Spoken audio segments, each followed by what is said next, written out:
Welcome to Behavioral Health Today, a podcast brought to you by the Triad Network. This podcast is designed to share trending topics occurring within the world and our communities and bring them a behavioral and mental health perspective. Welcome to Behavioral Health Today. I'm your host, Peter Fenger. My guest today is Andrea Leigh Rogers. Andrea is a wellness entrepreneur, celebrity trainer, and creator of the global fitness program Xtend, a unique fusion of Pilates, ballet, and cardio. Her expertise in uplifting energy has been featured in Vogue, Harper's Bazaar, Elle, and other major networks, including NBC, ABC, and CNN. A motivational coach and trainer on BODi, Andrea empowers women to find more energy, balance, and joy through approachable daily practices. In this episode, we'll explore Andrea's new book, Small Moves, Big Life, and how her new book empowers women to reclaim their energy, productivity, and happiness through simple, science-based daily practices, ranging from breathwork and desk-friendly movement to mindset shifts and letting go of guilt, so they can feel more in control and create a big life through small, intentional actions. Andrea, so excited to have you with us today. I am so excited to be here and chat with you, all the things. Yeah, very excited. I had a lot of fun reading your book, Small Moves, Big Life. And I know in your book, you're sort of outlining 7 daily practices for folks to sort of incorporate these tools into their life for better wellness. But I'm curious, what was sort of the inspiration, the idea that sparked Small Moves, Big Life? Well, the inspiration came through real life circumstances in my life where I was in a place that felt like I was fighting or flighting every single day, that I was treading water, trying to keep afloat, right? I was going through a very challenging time in my life, and I found myself just getting through the day barely. And I knew something had to change and something had to shift. And it started with very small things that I did every single day that, done consistently, started to add up and started to shift my mindset. It all started with just that tiny little glimpse of hope and confidence. And that was the forward trajectory for really changing my life, taking myself from the deepest, darkest place I was and started to crawl out of that move by move, small move by small move. And before I knew it, I had this little formula, this daily, set of practices that turned into my way of life. And it didn't require much thought. It didn't require me to go buy things and to, do a bunch of things. It just required me to be intentional with what I was doing and how I was owning my day. And from there, I started to share these things with my clients, my members in the studios, my dearest friends, and everyone started to implement either one or two or all of them, and came back to me and said, okay, these little things are adding up in my life. I'm starting to feel a big difference in how I'm attacking my day and how I'm in control and not letting my life control me. And through the years, I started to say, okay, I need to write this down, right? I need to put this pen to paper. I need this to be in a tangible format where other women can grab this book and have something as their go-to guide, a toolkit, if you will. We all need that in life. And this is something that really is accessible and sustainable. And so that's where it comes from. The small moves, it's, Peter, you're in this world. So that how many times people say you have to overhaul your whole life, right? In order to create change. And who can do that, right? We can't do that. Nobody has time to okay, let's start over. I'm just going to start all over. And so I wanted to create something that was, like I said, digestible, adoptable, and then sustainable. Yeah. And I think you're really hitting on the head. Oftentimes when we talk about change, it can be these huge, massive, and often overwhelming, desires for change. And when we start to break things down and we start to think a little bit more incrementally, like just change, do better, 1% every day, those things, when we start to do right things, they add up. And I think you're outlining that in your book. But I want to give you a chance to really kind of explain to our listeners a small summary of what your book is bringing. Maybe you can break down what those practices are and sort of the framework that you've built. Yeah, I mean, we won't go into detail on every single one Yes. because I want you to obviously pick up the book and Right. read it. But overall, these are practices that are going to shift your mindset and your physical health. So, Mhm. for example, the first thing that I do every single day, as opposed to reaching for the cell phone in my hand and starting my day scrolling through social media, like many of us do, is I sit with some intentional breaths. Now, I'm not one for meditating. I have tried. It is not my thing. I appreciate it. I think it's incredibly valuable. I have 1,000 friends that do it. But for me personally, it was not my thing. And it caused more stress and more anxiety. And so I had to figure out, what worked for me and like what brought me to a state of intentional being. And that Mhm. for me was breath work, intentional breath work. And I learned that when I was a dancer, dancing professionally. I learned that through being a Pilates instructor and actually learned the science behind the power of breath for both mindset Right. and for movement. And then I learned that through life. Mhm. As I was starting to crumble and trying to find my way, I leaned back into the power of my breath to steady myself, to reset my mindset. So breath for me Mhm. is the number one thing out of the gate. I start my day every morning. I mean, I don't have to get out of bed. I don't even have to sit up. I can like lie down and do these things and Right. start my day the way I am wanting to start it. I am in control. I am not letting the scrolling or negativity of social media or the game of comparison to get into my Right. mind. I'm Right. starting the day reminding myself how lucky I am to be taking these breaths, Mhm. to be able to move my body, to be able to have the wherewithal to care enough to take those breaths, to be Right. intentional. And Right. just that little, 1 to 2 minutes of intentional breathing scientifically resets my mind and my body. But Mhm. just emotionally, it gets me ready for the day, right? Before I go into the chaos of single parenting and running a business and like trying to get it all done, I Right. have those few moments to just say, okay, we've got this. Let's focus. And then let's go on with the day. Let's Right. let it begin. Yes. Yeah. And I can echo what you're saying about the breath work. One of the things I've enjoyed so much about your book is that not only do you provide maybe like one example of breathing exercise, you actually have a variety of them. And, whether or not you can sort of meet your mood and choose Ah, some of the different yeah. breathing techniques that work well for you, some of the neat things that I've applied for. So beyond just being the host of this show, I'm actually a facilitator for a support group. Oh, And I've actually taken your breath exercises and shared them with our weekly meetings. So I love just that. an opportunity to kind of like share other, but I just thought it was a very, very neat application and just the diversity of practices that we can go. And I know that your book goes into a couple other things beyond just breath work. You're talking about movement, you're talking about organization, but I also know that you've used this framework of women. And I know that women are juggling a lot. You're talking about work and family and responsibilities. I want to ask you, what unique challenges did you see them facing? And how does your book speak to them directly as an audience? Yes. So with my business, Xtend Bar, it is a female focused workout facility, Hmm. both in brick and mortar and online, primarily digital now after COVID. But through the years of having studios globally and traveling across these studios and meeting women from all walks of life, whether I was in, San Diego, California, or in Shanghai or in London, wherever I was having these really great conversations with women talking about the power and impact of movement and then hearing more about their stories and what was happened in their lives and the challenges that they faced and how they came out of it and the things that they were doing to try and get out of it or the things that they were still struggling with.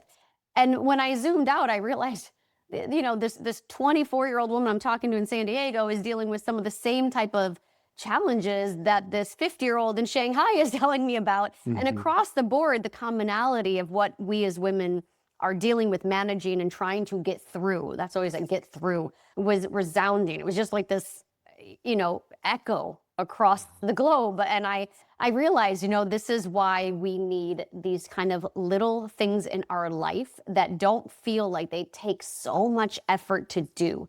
Because try adding something else to your plate, right? Like like Right. like okay, Right. Peter, you're going to feel so much better, but just do 2 hour-long workouts, drink a jug of water, read 2 books a day, sit on a red light, go in a sauna, do a cold plunge, meditate for 45. Like there's just so much you can do. And all of those things are beautiful and wonderful. And perhaps they work just fantastically for you.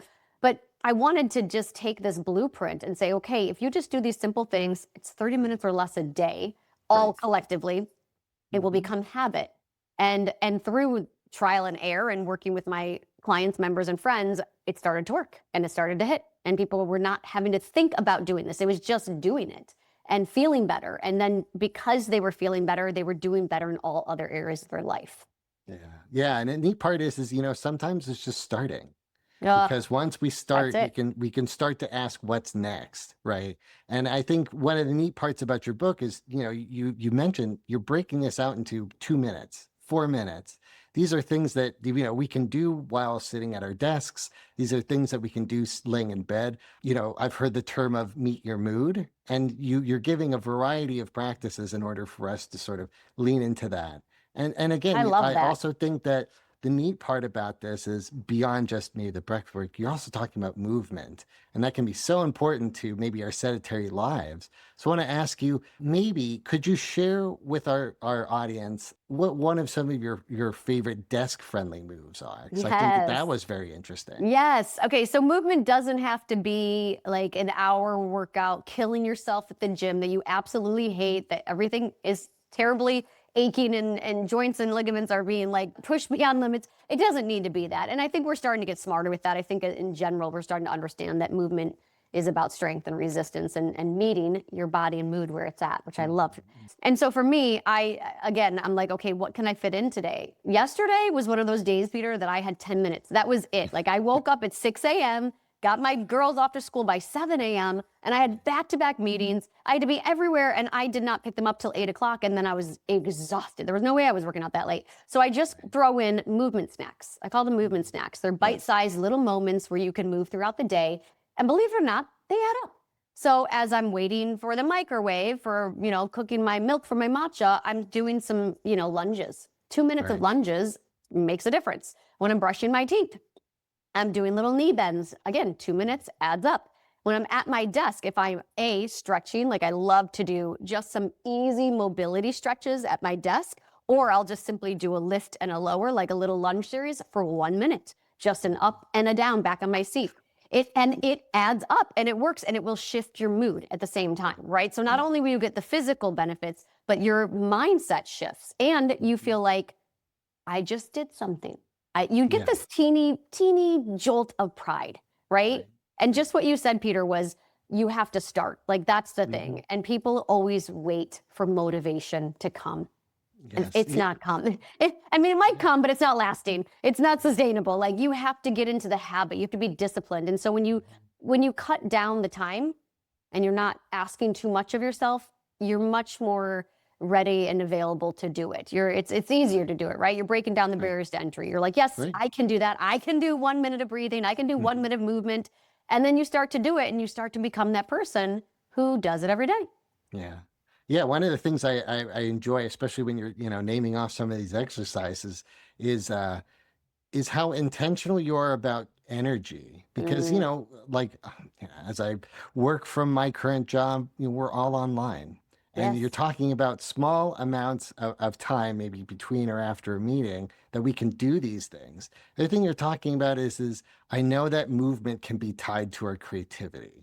And even just Mm. something small for our listeners that are in audio only format, she's doing these exercises where she's sitting up from her seat and then sitting back down. And that might be just enough for you to kind of free yourself into a more creative flow. And I know some of these exercises you've intended for energy, right? And to gain more Absolutely. energy into your life. I know that nights can be challenging as mornings. And you talked Yes. about a morning routine, but I want to ask you, what are your favorite wind down practices? Oh, essential. And everybody in my life, Peter knows, don't mess with my sleep. Like, I am 44 years old and my sleep is everything to me. And Yes. I think no matter what age you are, but as you start to get older and in your 40s, you start to really understand the power and significance of true sleep in your life and Mhm. how you feel the next day and how you operate overall and not just one day, but, as a consistent habit. And so for me, yeah, you don't mess with my sleep. So I always thought about this process of, as I was becoming a mother and I had my two daughters and then became a single mother and was trying to, do it all. I knew how important routine was for my girls to sleep well, right? I knew that I had to be very intentional with how I spent those last 2 hours of the night. What they consumed, both from a visual standpoint, what they consumed in food, what their energy was like leading up to bed. Every parent knows there is a routine, right? You do the bath time, you do the reading, you have it down so their bodies know, right? And they are ready for sleep, and that routine becomes just innate. And then I zoom out and I look at us as adults. We have abandoned all of that. We do the opposite. We're like, let's binge watch. Let's eat a late night snack. Let's have a glass of wine to help with the anxiety, which only causes more anxiety long term. And then we're doing all these other things. And then we jump into bed and we're like, oh my God, it's 10:30. Oh, let's scroll for another 30 minutes. And then we're like, oh, I don't know why I'm sleeping. I can't sleep. I'm miserable. And then we repeat. And then we make unhealthy choices in nutrition the next day because our bodies are craving things that it probably shouldn't be craving because we didn't get the sleep that we needed. And so it's just this vicious cycle. So what I always say to people that I work with and to my friends is, I want you to treat your bedtime just as if you would treat your child's bedtime. And I want you to treat your bedtime just as if you would treat showing up for a business meeting, like a very important meeting to you, something significant. Every single night you would come prepared, right, to that meeting. You wouldn't just show up and be like, oh my God, I have no idea what I'm going to do. So be the same way with sleep. What works for you? For me, it's a bath. I take a bath every single night. A lot of people hate baths. That's great. I'm not telling you have to take a bath, but I know for me, that's what helps me to wind down. That's what helps me to calm down. I also incorporate stretching every night on my bed. Easy peasy. I don't even use a mat. I'm not in workout clothes. I'm in my pajamas. I lay in my bed. I focus on my breath and I focus on stretching. Again, 2 to 3 minutes. And I cannot go to bed now without doing these things. Like if I just jump into bed, I will wake up an hour later and my thoughts are racing and I cannot sleep and all the worries start to take over. But when I'm intentional, and I share this in my book, some strategies to get those worries out of the way, to move them out of the way so that you can actually get to bed. And even if you wake up in the middle of the night, you have a strategy there that you're like, nope, those worries are over here. We've already addressed them. We know what we're doing with them. We're going to go and focus on sleep now. And tomorrow in the morning, we'll concentrate on these other strategies to help me get control over the things that are concerning me. And so when you can take on these intentional strategies, you can sleep, and I know that people have far more conditions. I'm not saying that, there aren't other considerations. However, this is a pattern that over time, if repeated, really will do wonders in terms of your bedtime. I know when you're talking about practices like setting a bedtime, there can be a little bit more resistance. But I'm curious, how do you talk to people about dedication? Because we can have a lot of motivation and that can be good for a while, but I think it's the dedication part that really asks people to commit and show up. So I want to ask you, what type of skills are you outlining that help with building dedication in others? Yes, and this is it. The individual who's picking up this book may or may not be someone who is very good at being dedicated to things, right? I mean, I have people that have been doing these strategies that are very type A and are very on top of it, but when it comes to self-care, they're not, right? They're just put that to the side. And then I have other people who have been doing these strategies who are just, no, they're not type A, and they don't follow through on a lot of things, or they're not consistent. So this is a guideline for both of those type of personalities. And what I wanted to do, just as you mentioned with the breath work and even with the movement, I've given a lot of options within the framework of these practices, because I am very big on, it is not a one size fits all. And what works for one person in terms of finding energy might be someone else's calm, right? So I feel like that, I give a lot of options and I say, okay, try these out. Here's 4 to 5 different breath work options. And if you try them and if you like them, great. For me, I lean into like 2 specific ones. But I give these options throughout the book so that people can find what really works for them. And when you find something that feels good and you do it once and you're like, wow, I felt really good after that, you just remember that. I was just interviewing a former Navy SEAL for an article that I'm working on specifically for breath work.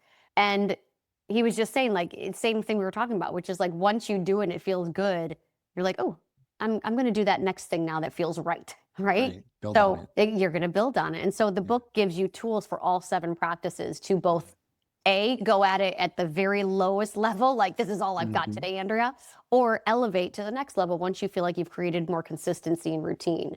But it's all there to support you along the way. We'll be right back after a word from our sponsor. Continuing education is both a requirement and a learning opportunity, but finding the right CE provider can be challenging. AATBS, a triad company, offers continuing education for psychologists, social workers, marriage and family therapists, counselors, and behavior analysts. CE courses are available both individually and as part of our new All Access Pass. All Access Pass provides a library of over 250 unique courses. That's more than 800 hours of CEs, with new courses being added every month. As a special offer, Behavioral Health Today listeners can save 15% on CE purchases. Visit us at aatbs.com/BHT and enter promo code BHT15 during checkout. That's aatbs.com/BHT. Check out our library and check off your CE requirements today.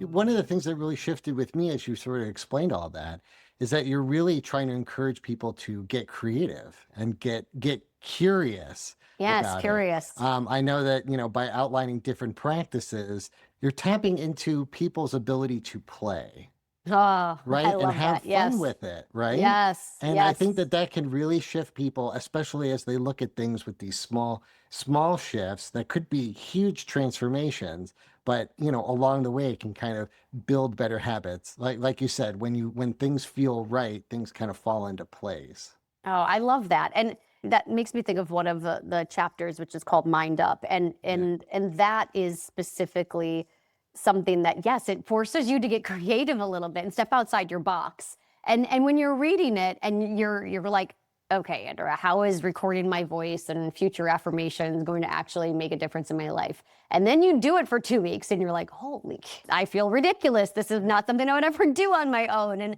then all of a sudden you start to see things in your life change. You start to see your reaction to things specifically change, and how you manage the challenges or how you manage the lows of the day. And you start to feel that shift. And that's what's exciting, is that ability to be creative, that ability to step outside your box, to play with new things in life, to see what works for you. Because as adults, we don't do that anymore, right? We fall into Right. our routine, we stop experimenting, and we just go, well, I know this is what works for me because this is what works for me. Or we just complain about everything that doesn't work and we do nothing about it. Right. Right. Right. So this is an Right. opportunity to not have to overhaul everything, to not spend a lot of money to make these changes. And then all of a sudden you're starting to feel like you are moving in a different direction. Right. Yeah, we don't fall into familiar patterns, and we've got tools to sort of get us out of it, right, Exactly. when we start to.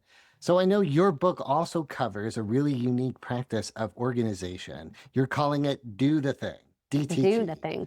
So the DTT. DTT method is a fresh take on productivity. So I want to ask you, talk to me a little bit about the potholes of traditional to-do lists, and then maybe how this approach does things differently to help us move forward. Yes. So this came at a time in my life when I was transitioning, again, became a single mother. And I was like, well, let's just move to New York City where I know nobody and I'm going to be a single mother of a 4 and a 6-year-old. That sounds great.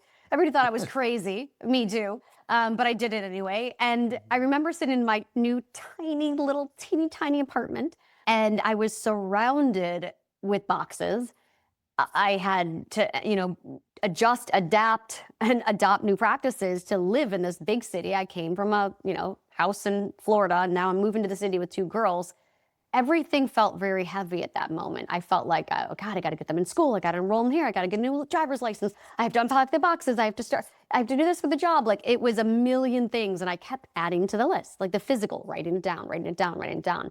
I'm one for like writing notes, not just in my phone. So I'm writing. And then I'm looking at this list and it has become a list of anxiety. It's like a list of failures, like every time I look at it, I'm like, oh my God, Right. mark one off, add one on, mark one off. And I felt like it was just treading water. And so one day I'm like, okay, this is not working anymore. Rip it up. What are we going to do today that is going to feel like success for you Mhm. today? Right. Mhm. And so I sat down, I'm like, 3 things. just 3 things today, right? Give me 3 things that at the end of the day, I'm going to feel good about getting done. Not just like, okay, I did the laundry, but like things that I'm going to go to bed at night and go, that felt really good to get off my plate, or that felt really good to like make progress on that. And so that's what I did. I started doing like 3 things every single day. And I'm like, and every time I didn't want to do it, I'm like, do the thing, do the thing. It's non-negotiable. It's like brushing your teeth. When I write that down, there is no excuses. There's no excuses. I'm doing the thing. And those 3 things done again and again every single day, again, started to add up. Those small things started to add up. And all of a sudden I felt like I was not just checking a box. I was actually moving the needle and getting things done that meant something to me and to my goals in life. Yeah, and I know the other side of this was really kind of meeting this list and your ability to check those things off with compassion. Hmm. Because I know, you're outlining in the book, like, look, lives get busy, right? And if we can't do those 3 or those 2, like we just start with a smaller list and just focus. And I think that that's such a refreshing perspective because, again, we all have jobs and there's so much responsibility that goes into life and the list can get so long. But when we start to be intentional about what things we want to work on that will actually like tap into our hearts and tap into the soul and kind of make us flourish, I think that those are the things that we can be very intentional on focusing on. And I also think like it really kind of helps us create a vision, right?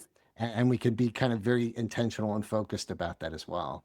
It's so true. And I love the word that you use, flourish. Because when you think about it, we go through life just getting things done every Yes. day, Right. right? And when you sit down and you just dedicate 1 to 2 minutes of being intentional and thoughtful with what it is that you do want to accomplish today, among all the other chaotic things that you have to get done, Right. you just give yourself a moment to reset, to refocus, and to reignite, right? And when you do that, you just have a different control over your day, you know? Yes.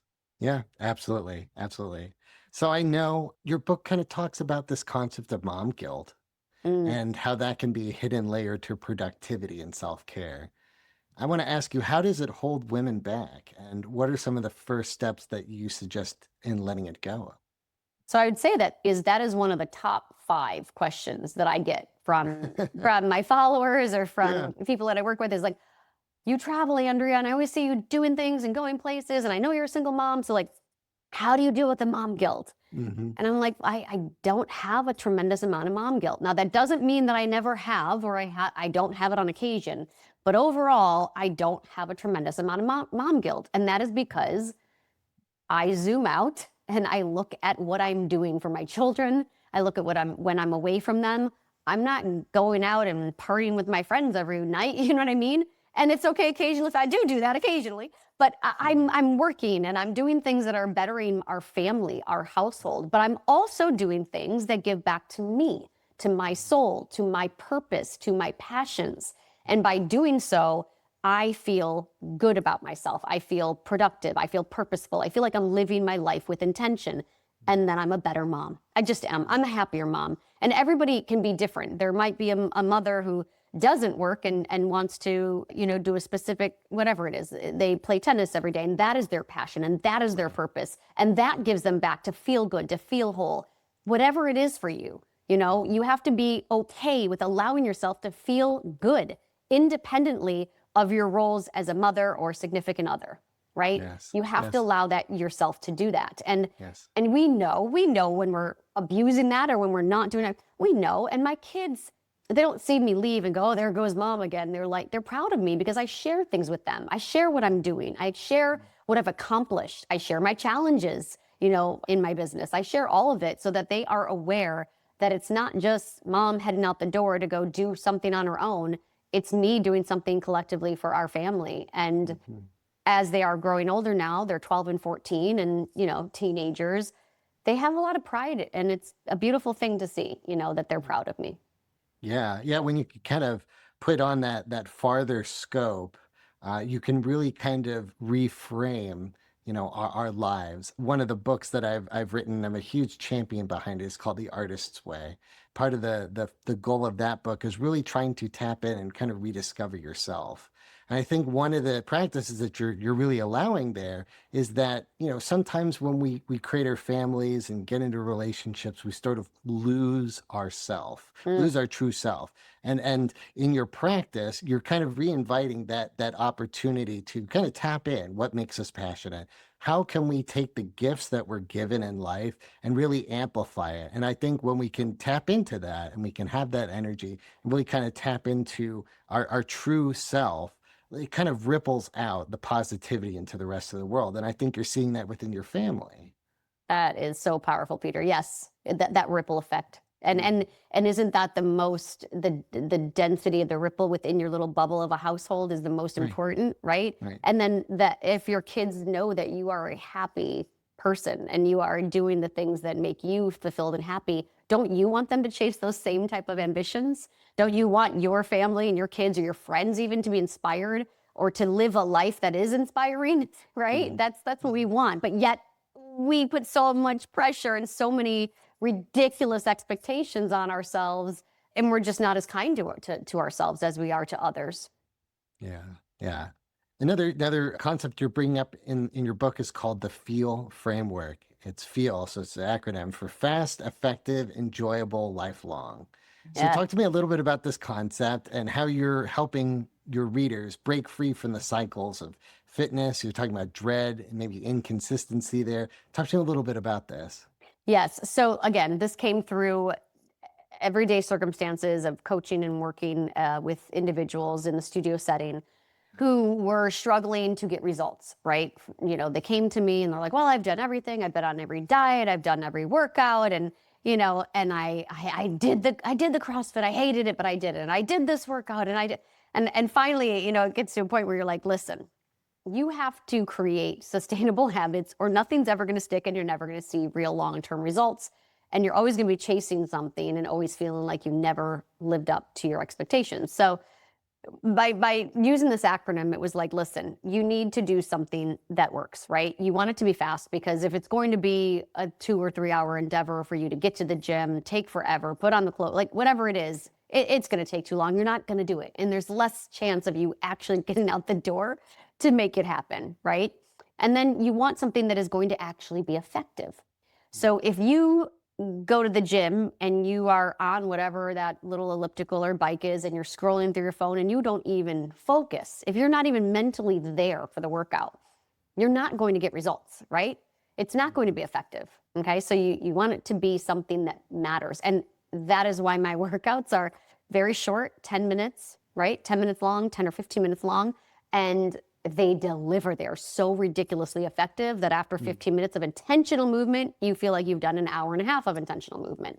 So you Yes. got to have that. And then it's got to be something that you actually enjoy. Because Yes. even the workouts that you love the most are going to push you away in certain mornings. You're like, I don't want to do it. It's not like you wake up every day and you're like, oh, I can't wait to go to my reformer class, or I can't wait to press play on this workout. There are days that you just don't feel like moving your body. Now, if you Right. actually dread the workout and you really hate going, you're going to be far less likely to show up, right? Hmm. And then longevity. Longevity is really about what works for your body long term. I have a lot of people in my life who have done all these crazy workouts, and at that time in their life, maybe it worked for them, and that was great. But you have to think about what you can do and enjoy long term. That's going to be good for your body. That's not going to be taxing on your joints and ligaments. That's going to grow with you and evolve with you and allow you to be strong and able and mobile and capable of doing all the things that you want to do in life and have the energy that you want in life. And so your workout has to meet you there. Yeah. Yeah. I think this is such a great perspective and framework to kind of build off of. I know as I journey into my 40s, one of the things I'm really kind of navigating is how my body is at 40 opposed to as 20. 'Cause mentally, I'm the same person, right? But I know physically I'm a much different person. And so having this kind of framework to fall back on, not only does it help kind of inspire me creatively to maybe create changes or get creative and find exercises that will be more enjoyable, or even just a Yes. chance to sort of evaluate my current enjoyment in the routine that I've done. But it also allows me to kind of rethink my body in the current frame and how I might want to move forward now, currently. So I I don't, like that. it's a very interesting and inspiring framework that I feel like can be very intentional, as people kind of move forward. Oh, I love hearing that. That's the goal. Yeah. I'm curious, you've been a professional dancer, you're an entrepreneur, you've been a fitness instructor. Who are your role models? I mean, when you kind of think about the lessons you put into this work, are there any role models that you've worked in that you can kind of feel their heart within this book? You know what? When I was writing this book, and when you say role models, the first people that come to mind, I mean, aren't some big entrepreneurs. Obviously, there's people that Sure. I follow that I'm inspired by and motivated by. Every day when Right. you go on social media, there's something to be motivated by. But in general, it's the women I work with. Mm, Honestly, it's their stories. It's the women and I share a lot of that in the book. Some crazy, incredible women and their fierce resilience and stories within the book. And just reading those alone, it's just like its own little novel. right. Like one of our clients, Sarah, who has lost over 105 pounds and went through a terrible, traumatic, challenging, health crisis in her life and required her to be lying on her stomach prone for almost the entire day, only to get up to just use the bathroom for months. Right. You know what I mean? Like these Wow. are stories that you can't even imagine living like that. And instead of letting herself just crumble up and fall apart, she decided to take one small move and try to work out for 10 minutes that day. And then it added up, and then it added up, and then it added up. And now here she is, over 100 pounds lighter, just went on my retreat to Portugal, just got engaged to the love of her life. I watched her jump off this catamaran in her two-piece bathing suit into the water. And she was like, who am I? Like, who the hell am I? I am not the girl who wears a bathing suit in public. I'm not the girl who would jump on the top of a two-story catamaran into the water, screaming and dancing with strangers I didn't know in a foreign country that I traveled to on my own. Like, she's just a whole completely different woman and the best of herself. And these are the women that inspire me. These are the women that inspire me every single day. This is why I do what I do. Every DM that comes into my inbox and every message of someone sharing, like, you motivated me today, or you helped me to move, and you don't know what that means to me. Those stories are it. That's it for me. That is why I'm like, oh, I love my gig. I love my Yeah. gig. Yeah. Wow. What a courageous story. And again, you can really feel some of the passion that sort of ignites within yourself from those. Truly. Yeah. So I want to ask you, out of the 7 practices that we've talked about today, which one would you recommend to women to help make the biggest difference in their lives? Movement, number Yeah. one. Every day, move your body. As simple as that. I have attached with the book purchase, you get access to workouts that I filmed for the book Mhm. specifically. So they're 10-minute workouts that I filmed. So you buy the book, you send me a receipt, and I give you access to these workouts. They're 10 minutes each. Start with that. Just start with that and see the difference. Because when you move your body every day and you're that person that does that hard thing every day, outside of the physical benefits that we talked about, right? You're going to have more endorphins rushing. You're going to have more energy. You're going to feel good, but you're also going to be a person that makes healthier, conscious decisions throughout the day because you just worked your body pretty hard, and you're not going to throw it all away by eating junk, and you're not going to, you're going to make better decisions throughout the day, and you're going to physically feel different. So for Mhm. me, that is the number one. Yeah. Yeah. I love that. I want to ask you, when women finish Small Moves, Big Life, what do you hope they walk away with? Mm. Number one, confidence, to be able to understand that they are not fixed where they're at. That Yes, that's they so have, important. yeah, that if this is not satisfactory to them, the life that they're living, the way that they're feeling every day, it is not fixed. And they have every opportunity, and now they have every tool that they need to kind of start with a stronger foundation, and that they have Yes. support. I want this Yeah. book to be like a best friend that you're sitting down with having a glass of wine, who's being really honest with their feedback, but also Yeah. being very supportive with it. You use the word foundation. I think that's a really good explanation of the practices in your book. When we can build a foundation of wellness into our life, even as you've outlined these small steps, they really can build on top of each other and create a really different life where we can gain a little bit more control over its direction. We can be very intentional about how we want to move forward. So I want to thank you very much for coming on to our show today. But I want to ask you, where can folks learn more about your book, Small Moves, Big Life? Tell us more. So the book is at smallmovesbiglife.com, and we have, all the retailers, Amazon, Barnes and Noble, it's all there wherever you want to purchase. And then also, if you go to my Instagram, which is Andrea Leigh, Leigh Rogers, Rogers, you can join my community there as well. So yeah, Awesome. and we also have an amazing Facebook group page where I do regular webinars and Q&As and drop in and do some live workouts. So there's always an opportunity to connect and have some accountability in your journey. Yeah, I love that. I love that piece, the community piece. It really It's huge. it It's really everything. can really assist in the accountability side. So, well, Andrea, I've really enjoyed our conversation. Thank you very much for your time today. Thank you, Peter. I loved it. And I want to thank you, our listeners, for taking the time to join us. You can follow us on our social media on Instagram, TikTok, LinkedIn, YouTube, and more at Behavioral Health Today. If you like our show, please give us 5 stars and leave us a review. That helps us get discovered. And as always, the resources for this episode and an archive of all of our other episodes can be found on our webpage at triadhq.com/BHT. And we look forward to having you back with us next time on Behavioral Health Today. We appreciate all the support from our community, and if you like our show, one of the best ways you can support it is by giving us a 5-star rating and leaving a review. Behavioral Health Today is a podcast part of the Triad Behavioral Health Network, all rights reserved.